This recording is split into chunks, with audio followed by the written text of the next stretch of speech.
Hola, buenas tardes. Ya estamos otra vez en vivo. Bienvenidos a nuestro nuevo encuentro de Entrégame tus dudas sobre hipnosis.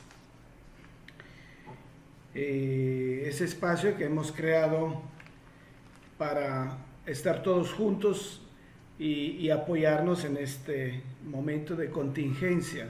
Ya que todos estamos encerraditos, por lo menos aprovechamos este momento para crecer un poco más, aclarar dudas, encontrar camino y buscar una forma de dejar atrás nuestros problemas y nuestras tristezas y todo lo que nos bloquea y nos impide fluir. Hoy vamos a contestar preguntas acerca de la espiritualidad. Hola Magalín. Vamos a contestar preguntas sobre la espiritualidad, pérdida de seres queridos.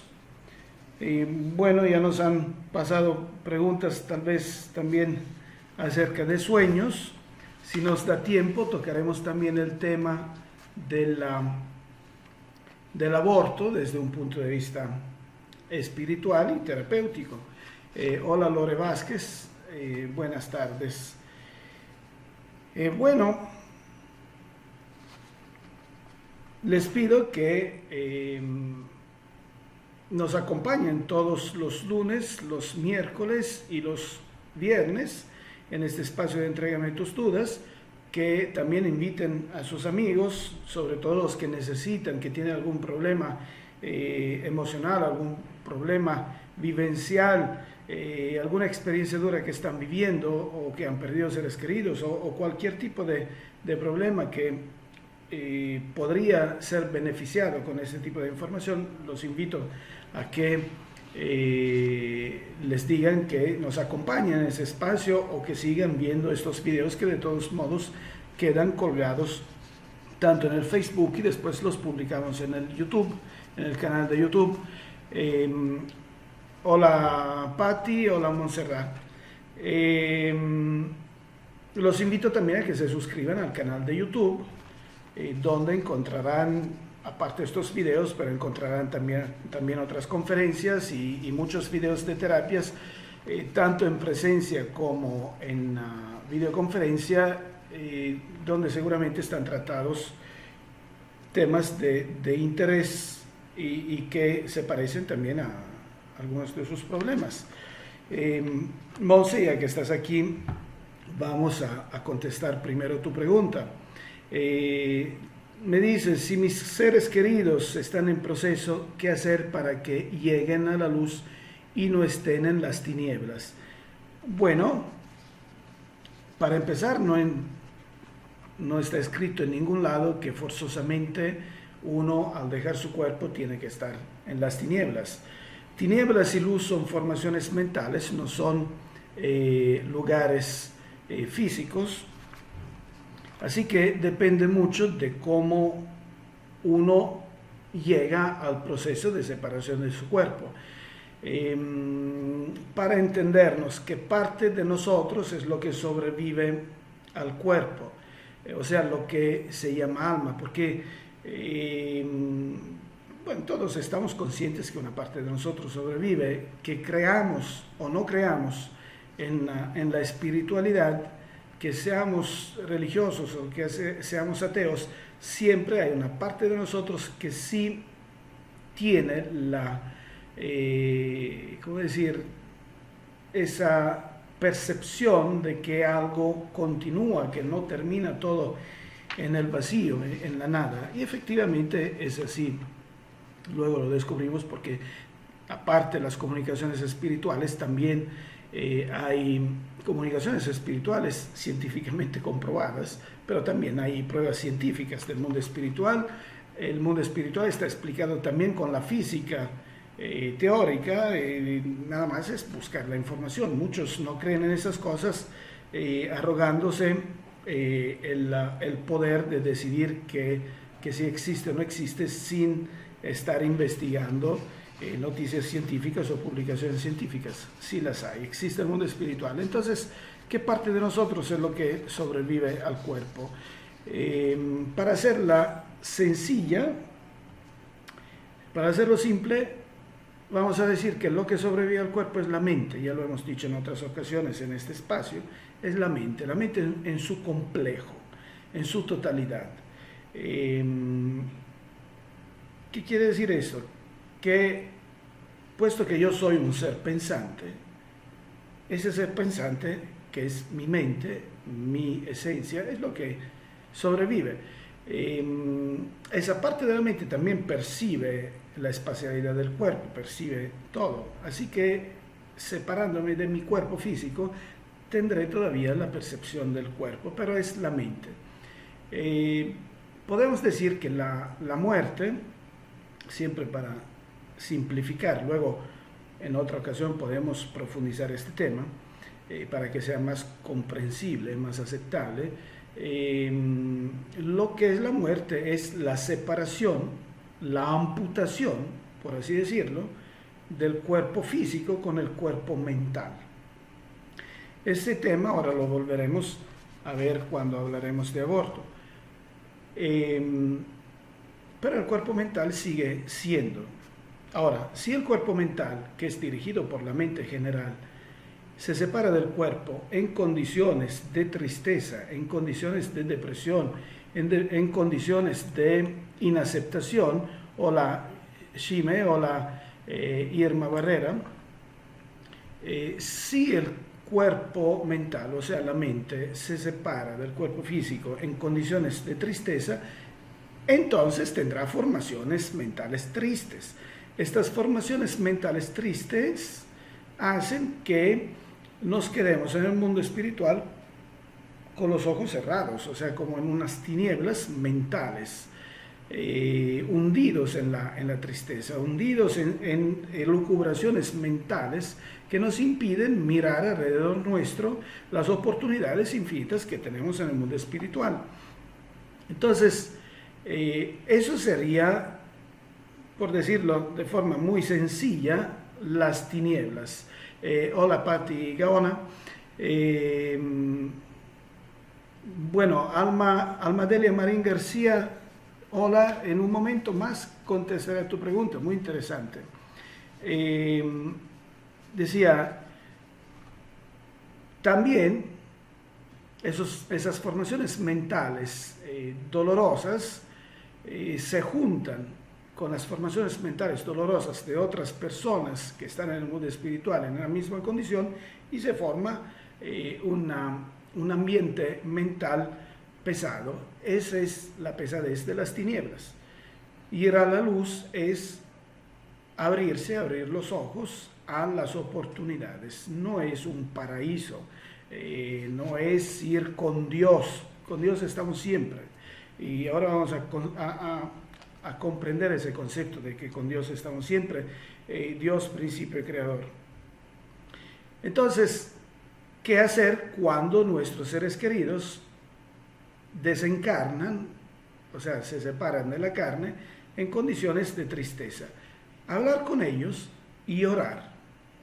La oración, bueno, en mi canal de YouTube, Alicia, por favor, podrías poner el link del canal de YouTube. En mi canal de YouTube hay una conferencia muy interesante de mi esposa acerca de la oración y acerca exactamente de este concepto que estamos explicando ahora. Así que los invito a ir a buscar esa conferencia, que era del Congreso Espírita regional que tuvimos aquí en Chetumal el año pasado. Vayan a ver esa conferencia, ahí se comprende bien el poder de la oración. La oración no es exactamente estar rezando como un perico para conectarse quién sabe con qué o para pedir cosas. La oración es una elevación de la conciencia, es un estado de meditación, un estado meditativo.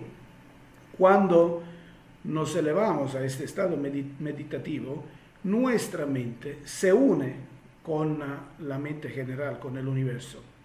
Y entonces hay un intercambio de información y de cosas que queremos. Realmente se genera mucha energía. La oración es poderosísima y es una forma de meditar.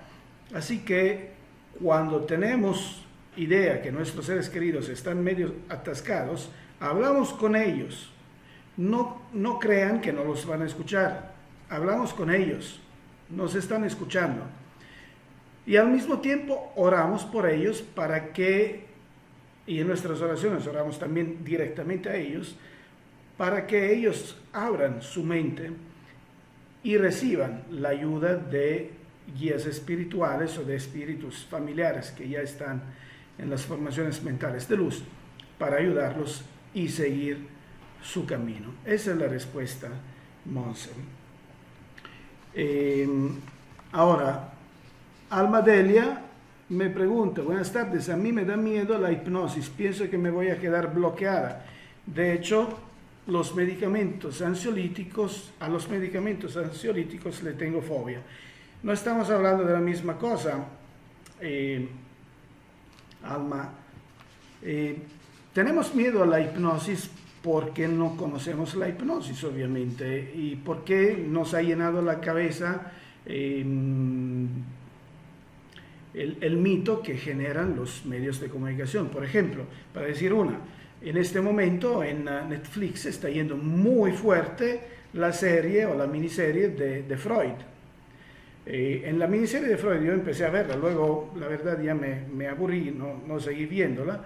La miniserie de Freud no habla de Freud como psiquiatra, habla de un Freud que nunca existió, es ficticio.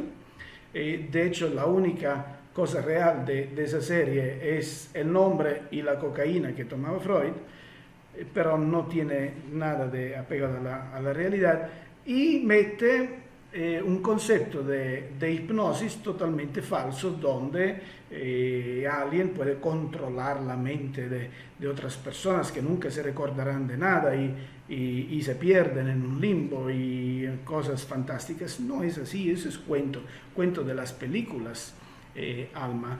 La verdad es que durante una sesión en hipnosis, bueno, aquí veo que ya hay varios que han tomado sesiones de hipnosis conmigo. Te mando un grandísimo abrazo caluroso, Sofía, a Monterrey y a todo el grupo de Monterrey, los quiero mucho. En la hipnosis estamos totalmente despiertos, conscientes. No hay forma de que alguien nos pueda inducir a hacer cosas que no podemos hacer o que no queremos hacer. Estamos conscientes, todavía tenemos capacidad de pensar. Se pueden reforzar determinados conceptos, pero no se pueden imponer conceptos en contra de la conciencia. Y nunca nos podemos quedar bloqueados, porque como tú le tienes miedo, porque el estado hipnótico tú lo vives cientos de veces al día sin darte cuenta. Todas las veces que estás pensando en una cosa y haciendo otra, esa disociación de la mente es un estado modificado de conciencia y literalmente es una hipnosis. Lo que nosotros hacemos es replicar esto.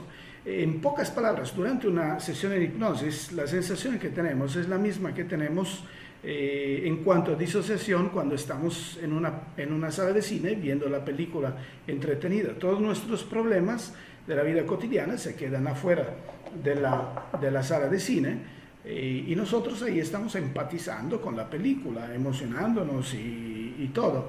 Estamos profundamente hipnotizados, esa es la hipnosis de hecho, pero estamos despiertos. De hecho podemos mandar mensajes o podemos comer palomitas. Entonces, si le tenemos miedo a ver una película en el cine, entonces podemos tener miedo a la película. Si no le tenemos miedo a ver una película de amor, una película maravillosa en el cine, quiere decir que no tendremos ningún problema en tener una sesión en hipnosis. Es algo tan sencillo como cerrar los ojos y empezar a platicar. Eso es todo. Ya los métodos antiguos de péndulo, de ponte rígido, pues así como se ve en la película de Freud, ya eso no los ocupamos. De hecho, en los últimos, antes yo tenía la costumbre que en los videos de YouTube le cortaba la primera parte de la relajación.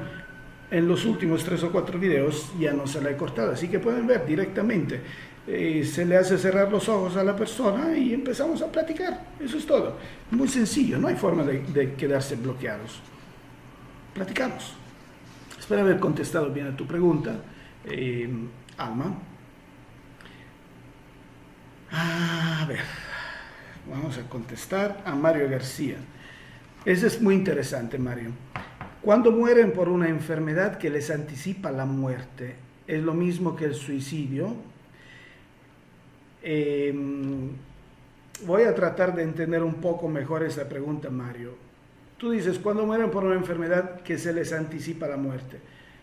La enfermedad en sí no anticipa la muerte. La muerte, o sea, la separación del cuerpo, es algo que de alguna forma ya tenemos preestablecido, porque nosotros mismos hemos preestablecido. O sea, antes de nacer, hacemos una especie de plan, y en este plan también tenemos momentos propicios para regresar a casa. No uno exactamente, pero ponemos varios momentos propicios para regresar a casa. La enfermedad puede ser una de estos, también un accidente. El único caso donde no regresamos al tiempo establecido y regresamos anticipadamente es el suicidio. Y tú estás mencionando esto. Otro caso, que es lo que al que tú probablemente te refieres, Mario, es lo que se llama eutanasia. O eutanasia, no sé cómo se diga en español. En mi idioma, en italiano, se dice eutanasia. ¿Qué quiere decir? Que una persona está muy enferma y una persona allegada toma la decisión por su cuenta de desconectarla anticipadamente y de hacerlo morir, o de hacerle una inyección letal y hacerlo morir anticipadamente. Esto no es suicidio, a no ser que lo decida el enfermo mismo. Si lo decide el enfermo mismo, sí es un suicidio. Lo llamaríamos suicidio asistido, pero no deja de ser un suicidio.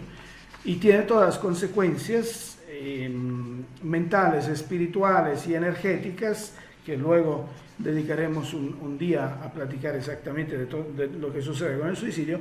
El suicidio asistido, en este sentido, sí tiene todas las facetas peligrosas del suicidio. Pero si lo hace una persona allegada, donde el enfermo no está en condición de decidir por piedad, le hacen la inyección letal, la eutanasia. Ese es un homicidio. A nivel espiritual, le afecta al enfermo, no le beneficia. ¿Por qué? Esto se lo digo por haber tenido mucha comunicación también con espíritus. Me sucede, tanto como terapeuta en hipnosis, me sucede tener comunicación con espíritus, y tanto como dialogador en reuniones espíritas. Esos últimos momentos de agonía, si los queremos llamar así, son momentos que el ser humano está reflexionando sobre todo lo que ha vivido. Probablemente ha vivido una vida donde ha cometido varios errores y no ha tenido tiempo de reflexionar sobre esos errores. Y justo esos últimos momentos conectados al cuerpo le sirven para tomar conciencia de esto y hacer que toda esta vida que ha vivido haya servido para algo, cumpla con su aprendizaje y ya no vuelve a tener ese tipo de experiencias, porque ya cumplió con el aprendizaje. No es la ley de causa y efecto o el karma, no es una ley económica de dar y recibir, tanto dañé, tanto tengo que pagar, no es así, es una ley de aprendizaje. Puede haber dañado mucho, pero si me sirvió poco para aprender y no volver a hacerlo y comprenderlo totalmente, yo pagaré poco. En este sentido sería exactamente ese pedacito último de la vida. Si se lo quitamos, le quitamos esa oportunidad de reflexionar, de estar ahí bloqueado a reflexionar. Y entonces, muy lejos de haberle hecho un servicio, de haberle dado una ayuda, lo obligamos a volver a regresar con ese tipo de situaciones. Entonces, la eutanasia no es buena a nivel espiritual, es un homicidio porque intervienes donde no tienes que intervenir y generas un problema a esa persona porque tendrá que volver a vivir ese tipo de experiencias. Sé que desde el punto de vista humano nos parece muy noble la eutanasia, pero no lo es. Absolutamente no lo es. Vamos a ver las preguntas que nos llegan hoy. Monse dice: cuando un ser querido muere pero ya no pude hablar, ¿cómo puedo saber si tuvo algún deseo o algo que comunicarme antes de morir? No te preocupes, Monse. Si una persona tenía un deseo antes de morir y quería comunicarte esto, tranquila, esa comunicación te va a llegar. Te va a llegar en tus sueños, te va a llegar como intuición, te va a llegar de alguna forma, porque tu ser querido no muere. No existe simplemente la muerte, es algo que no tiene ninguna realidad objetiva. Es una separación del cuerpo, pero la mente, que es quien tiene el deseo, está ahí y buscará la forma de hacerte llegar esa información. Te puede llegar en un sueño, te puede llegar en una visión, te puede llegar en una intuición, pero te llega. Sofía me dice: no tengas miedo.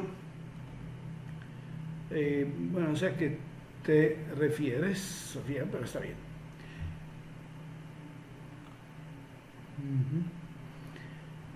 A ver, vamos a contestar otra pregunta. Lore Vázquez: mi pregunta es acerca de mi papi. Murió hace 5 años y siento que aún está aquí. Lore, esto puede ser posible. Puede ser posible que el papá, en lugar de seguir su camino, que no es irse al cielo, irse a otro planeta, sino a otro tipo de frecuencias mentales, se queda más cerca de ti. Eso puede suceder por varias razones. La principal es por amor. Muchas veces sucede que nuestro ser querido decide voluntariamente no seguir su camino, porque siente que algo de su presencia es necesaria para ayudar a sus hijos, o porque ve a su esposa sufriendo, o porque ve un ser querido que está sufriendo. Entonces decide no ir, quedarse ahí para de alguna forma transmitir su presencia a su ser querido. Es un autoengaño porque, como muchas veces le hago notar a espíritus que hacen esto cuando me topo con ellos, y es muy seguido en las terapias, un ciego no puede conducir a un cojo. Es decir, que si yo desencarno y me quedo triste porque veo mis seres queridos que están sufriendo, yo me quedo triste, que los quiero ayudar, lo que yo les estaré transmitiendo es mi tristeza, no mi apoyo. Así que estaré influyendo totalmente opuesto de lo que necesito influir. Lo ideal sería que yo vaya a tener formaciones mentales más sanas, más agradables, y después les transmita esas formaciones mentales de luz a mis seres queridos que se quedan todavía en el planeta trabajando. Pero muchas veces nuestros seres queridos se quedan ahí por amor. Es posible que se queden 5 años. Puede ser por esa razón que acabamos de decir, o puede ser porque no se ha dado cuenta que ha fallecido, o puede ser que alguna otra culpa tiene. En este caso vale lo que dijimos a Monse al principio: oraciones. Hay que orar y hablar con él y ayudarlo a seguir su camino.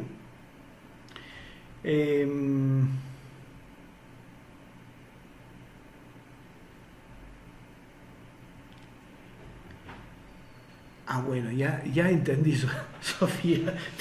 Perdóname, Sofía. Ahora estaba leyéndome mejor el mensaje de Sofía. Se refiere a la sesión de hipnosis.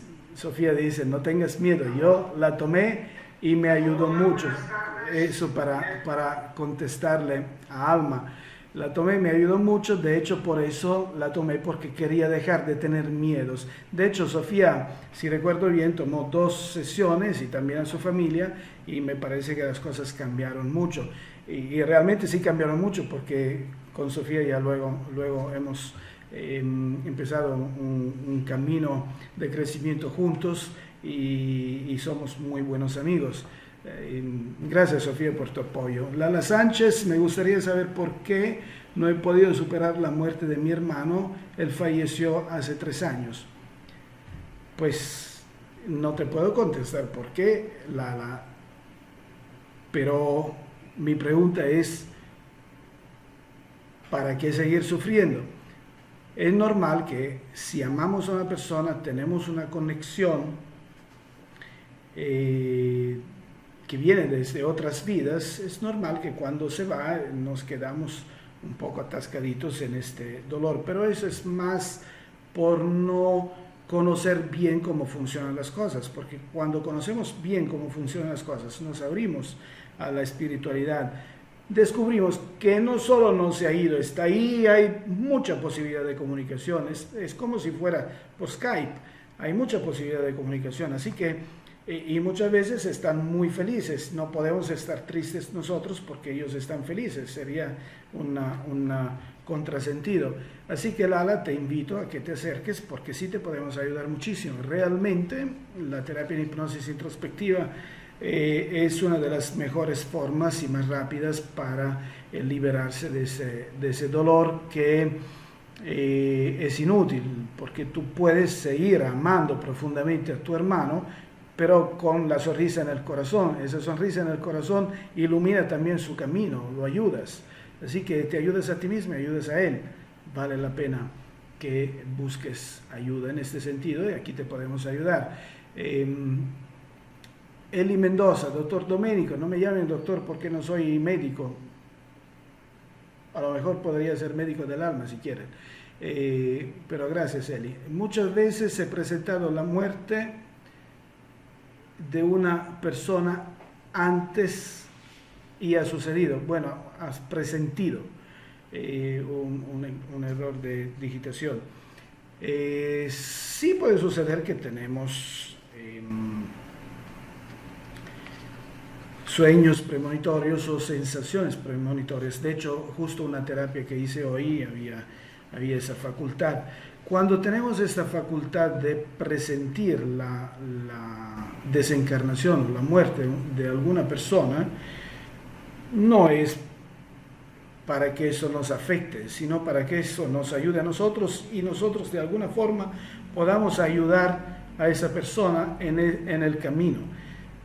Recuerden que, claro, si tú llegas con una persona que está totalmente bien y mañana tendrá un accidente, no puedes ir a decirle esto, pero lo puedes tener por tu cuenta. Pero cuando una persona tiene una enfermedad terminal, está desahuciada y presentimos que ya falta poco, es una experiencia de una hermosura única acompañarlo y ayudarlo en esa transición. Se lo digo por experiencia. Me ha tocado hacerlo algunas veces y es de los más bello, de lo más bello en absoluto que he podido vivir. Les aconsejo de ayudar a nuestros hermanos que necesitan hacer esa transición y que puedan contar con su apoyo. Ya te contesté entonces. Magali Manzano, mira, hay muchas preguntas hoy. Siempre he dicho a mis seres queridos que si un día es necesario y que vean que sufro en un hospital y que estoy desahuciada, que ellos vean la manera de desconectarme. Ahora mi duda por lo que dice usted no es lo mejor a nivel espiritual. Eso entendí, ¿verdad? Sí, entendiste bien, Magali. No es lo mejor. No digas que te hagan esto porque, bueno, desconectar, hay desconectar y desconectar, pero podemos hablar de eutanasia o eutanasia cuando provocamos la muerte de una persona que está desahuciada, cuando la provocamos, esa es la eutanasia. Pero muchas veces y en este caso se habla de distanasia o distanasia. Eutanasia es cuando la provocamos la muerte. distancia es cuando la persona está ya muerta, con muerte cerebral, y está conectada a la máquina, y el médico nos dice que vamos a hacer, lo desconectamos, porque está vivo solo por los medicamentos, está vivo solo por la máquina. Y entonces, seguir metiéndole máquina y medicamentos solo es alargar el sufrimiento. Entonces, desconectar no es matar. Desconectar es dejarlo en las manos de Dios. Hay personas que no les tocaba en ese momento y cuando los desconectan se vuelven a recuperar. Eso ha sucedido muchas veces. O sea, no los estamos induciendo a la muerte, simplemente le estamos quitando el soporte de la máquina cuando ya es una exageración la máquina. En este sentido, Magalí, pues te pueden desconectar, no hay problema. Y tú también puedes desconectar a un ser querido si eso llegara a suceder. Lo que no está bien es inducir a la muerte.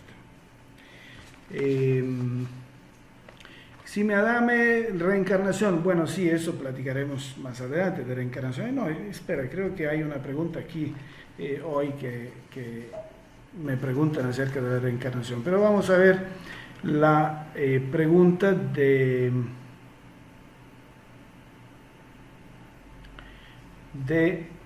María Inés.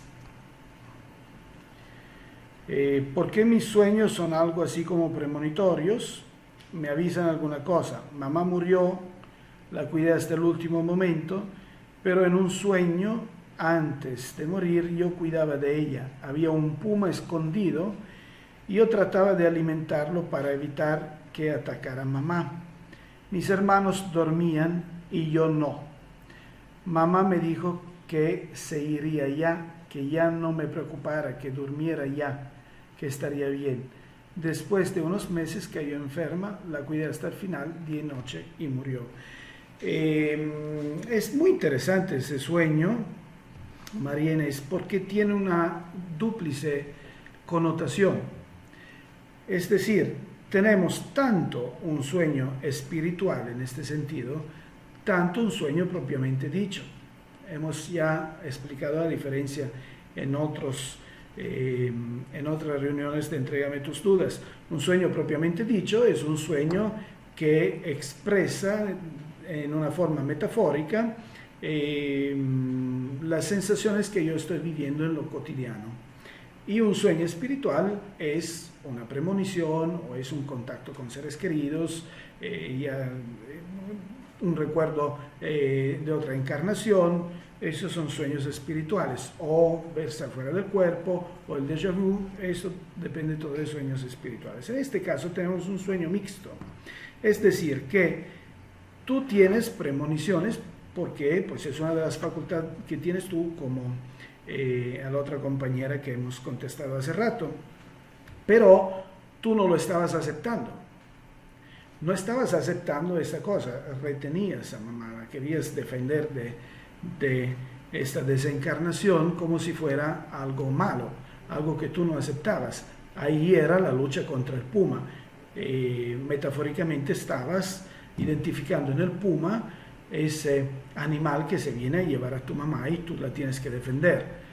Cuando ya comprendes, mamá ya te dice: déjame en paz, tranquila, no hay ningún puma. Aunque ella no diga eso en el sueño, pero el simple hecho de que mamá te diga: quédate ahí tranquila, es porque no tengas miedo. Esa es una cosa que tiene que suceder. La necesito regresar a casa, ya ha llegado la hora, ayúdame. Entonces fue una cosa muy bonita esta. Espero que lo hayas podido digerir y entender un poco más allá, porque realmente fue de grande enseñanza espiritual lo que tu mamá te estuvo diciendo anímicamente. O sea, el cuerpo de mamá estaba dormido, pero su espíritu era quien estaba en tu sueño diciéndote: déjame ir, tranquila. Es algo maravilloso. Marta Camacho: buenas tardes, gracias por compartir. He perdido al mejor de mis hermanos, a mi sobrino, mi abuelo, una sobrina, un día después mi madre.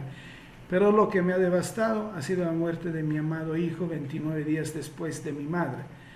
No sé qué pasa, qué pasó y por qué, para qué. He perdido el sentido de la vida feliz, sin ninguna explicación. Me va a devolver a mis seres queridos.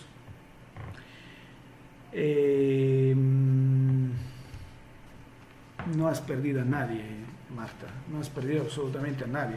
Esta es la sensación que tenemos de pérdida.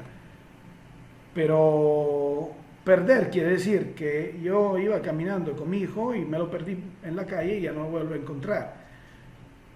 Simplemente ha sucedido que se han separado del cuerpo.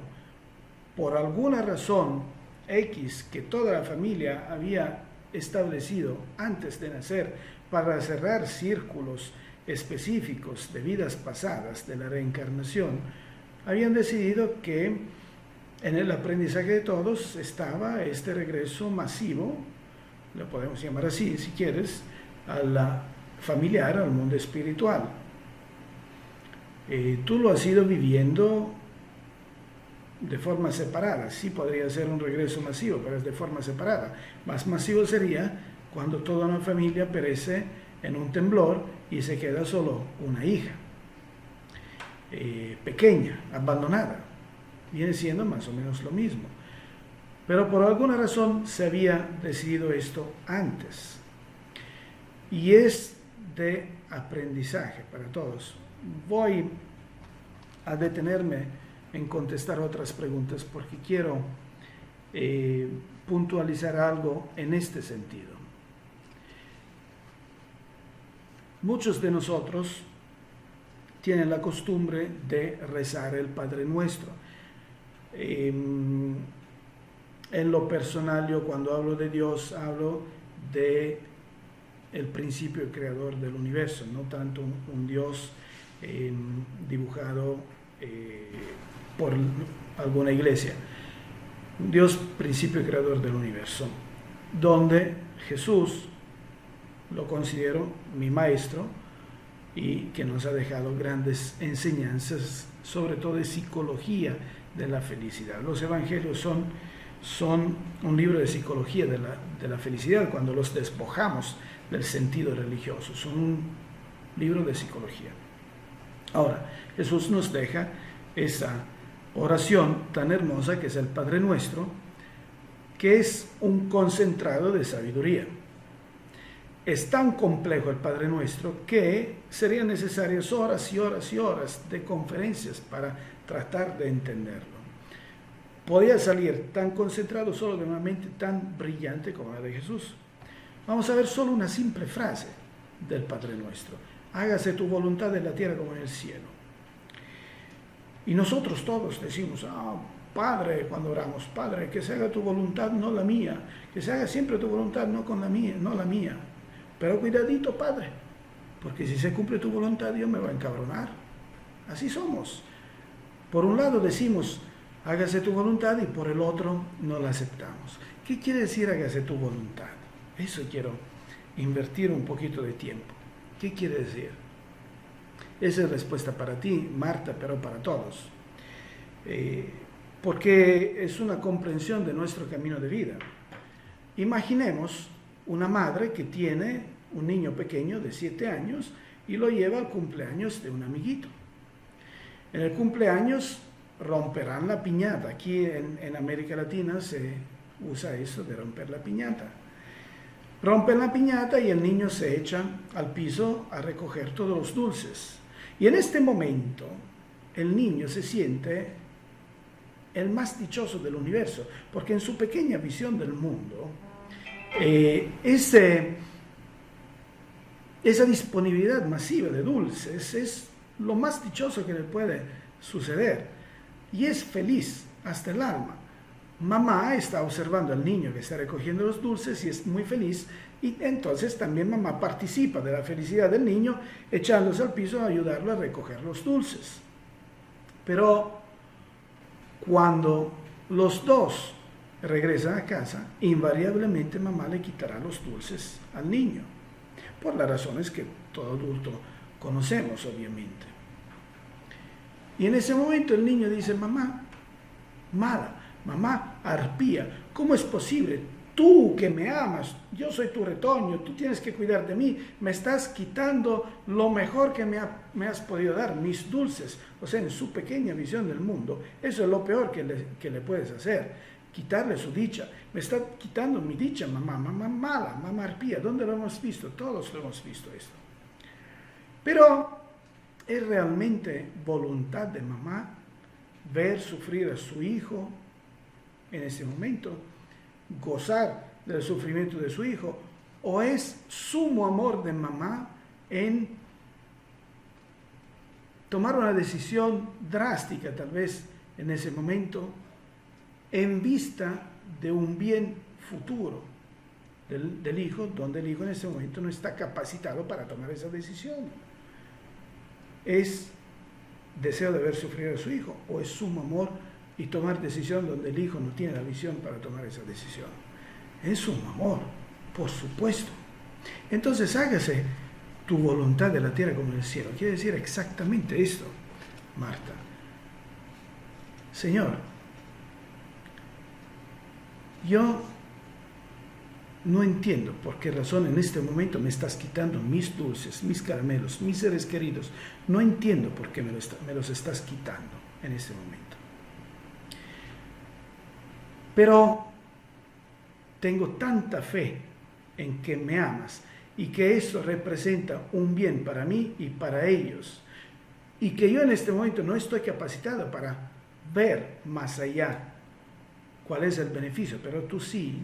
Entonces tengo toda la fe en el mundo y acepto tu voluntad con amor y con gratitud, porque sé que esto es un bien para todos nosotros. Esto es hágase tu voluntad. Dios no nos quita a nadie. Dios nos ayuda a aprender. Dios nos da nuevas oportunidades, siempre. Todo está en comprender más allá de las cosas. Y hay forma de comprenderlo, tanto con las terapias, tanto con estudios. Y aquí está Sofía, que ya ha crecido mucho en este tipo de estudios y lo puede también confirmar. Bueno, creo que ya vamos a empezar a cerrar. Monse dice, un aborto espontáneo, puede ese bebé perdido volver en otro tiempo, en otro embarazo, y porque se da, sí, un aborto espontáneo y también un aborto provocado puede volver en el seno de la misma familia, absolutamente sí. ¿Por qué se da el aborto espontáneo? Por alguna razón puede suceder que el espíritu que había aceptado nacer se echa para atrás, por alguna razón. Tiene miedo de enfrentar esa situación, o puede que no se haya formado bien el cuerpo o algún defecto. Muchas veces es porque el espíritu decide regresar, bueno, como se dice aquí en México, se raja, en último momento, se raja, se echa para atrás, pero es muy posible que regrese. Hemos observado muchísimas veces en las regresiones y de hecho hay un video muy bonito, luego me acuerdo y se lo pongo en la descripción, muy bonito de una sesión donde hubo una cosa de ese tipo. Murió un niño y después vuelve a nacer como nieto. Y entonces se cierra todo un círculo de sufrimiento para esa familia. Eso viene en uno de los videos. Puede suceder que muere el niño y vuelve a nacer en la misma familia. Hay muchas pruebas de eso. Puede ser que el aborto provocado vuelva a nacer en la misma familia. Puede ser que el aborto espontáneo vuelva a nacer en la misma familia. Esas son todas cosas que sí suceden y muy, muy, muy, muy seguido. Gracias, Irma, por tu cumplido. A ver, ¿qué más? Creo que ya tenemos todo. El aborto provocado, creo que es lo que tocaremos la próxima vez. Bueno, en el próximo especial sobre el sexo del viernes vamos a tocar el aborto, pero vamos a tocar también desde un punto de vista espiritual el próximo lunes. De todos modos, el aborto, liberándonos de, de las creencias personales cuando... Esa es una cosa muy, muy común, absolutamente muy común, desafortunadamente. Cuando una persona que ha tenido aborto o ha inducido al aborto viene a la terapia, en ningún momento, y digo en ningún momento, nos permitimos juzgar eso, porque nosotros vamos a evaluar esa situación simplemente desde el punto de vista de las emociones que esa persona ha vivido. La mayoría absoluta de las mujeres y muy pocos hombres, pero la mayoría de las mujeres, ojalá fuera parejo eso, se quedan con una fuerte sensación de responsabilidad y de culpa por el aborto, aunque en ese momento lo han hecho por X razones. Lo que nosotros vamos a evaluar durante una terapia es exactamente esa sensación de culpa, ese bloqueo que queda. No vamos a ver cuáles son las consecuencias espirituales o otras cosas. De hecho, consecuencias espirituales son totalmente relativas, porque sí espiritualmente se trata de un homicidio, pero en la terapia lo que hacemos es sanar esa herida, tanto con el espíritu del bebé, tanto con la madre, generamos un perdón, así que ahí eso se cierra.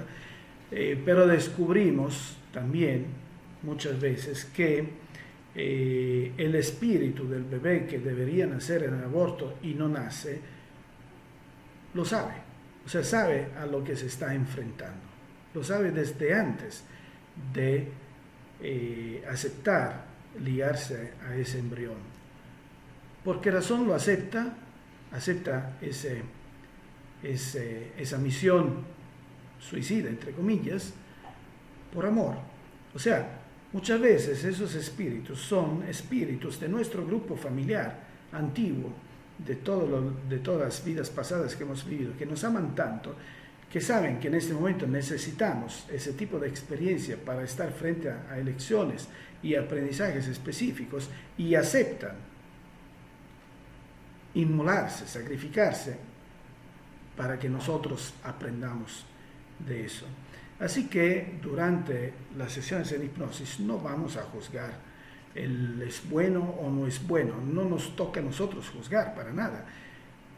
Frente a nosotros como terapeutas está una persona que está sufriendo y necesita ser ayudada, y si hay un espíritu que está sufriendo también, así que vamos a intervenir con todas las herramientas necesarias para liberar esa energía y hacer que la vida vuelva a fluir muy bien y sanar también kármicamente esa situación.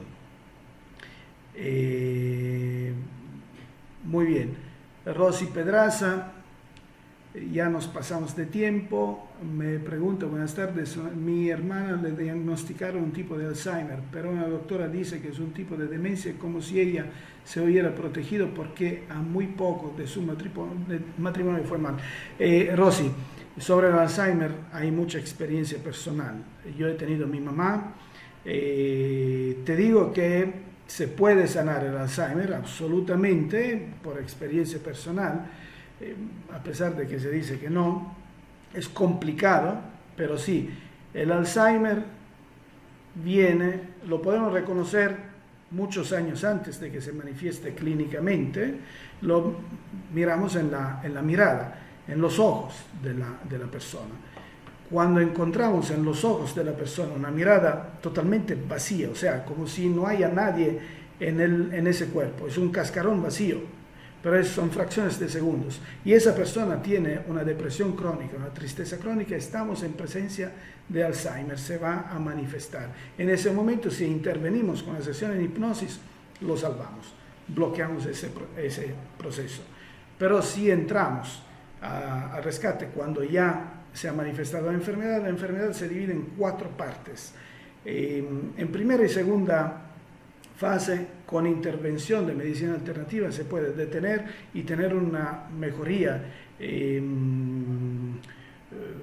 psicoactitudinal que nos permite intervenir y bloquear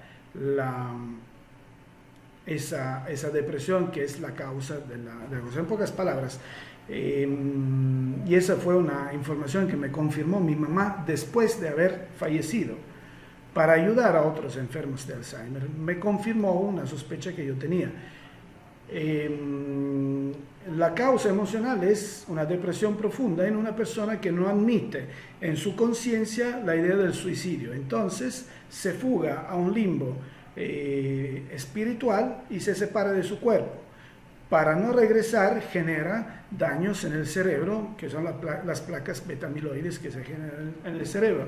Entonces estos momentos de fuga serán tan seguidos hasta que entra la fase vegetal, la cuarta fase. Cuando bloqueamos la enfermedad, y esa ha sido también mi experiencia personal, nos encontramos frente a una persona con una depresión crónica. Entonces, en la primera y segunda fase podemos intervenir a resolver la depresión crónica. En la tercera y cuarta fase, el daño físico es tal que no permite la comunicación con el terapeuta y entonces tendremos mejor situación, pero no podemos tener una regresión a la normalidad. Con esto cierro, les mando muchas bendiciones y les agradezco de corazón por haber propuesto tantas preguntas. Un grandísimo abrazo, Suzuki, me da mucho gusto que nos acompañes hoy. Chetumal te espera y te quiere mucho. Los invito a compartir esa información, a invitar a otros amigos a participar a esa reunión que hacemos 3 veces a la semana, siempre a las 7 de la tarde, hora de la Ciudad de México, y los invito también a suscribirse al canal de YouTube. Un grandísimo abrazo y muchas bendiciones. Hasta la próxima.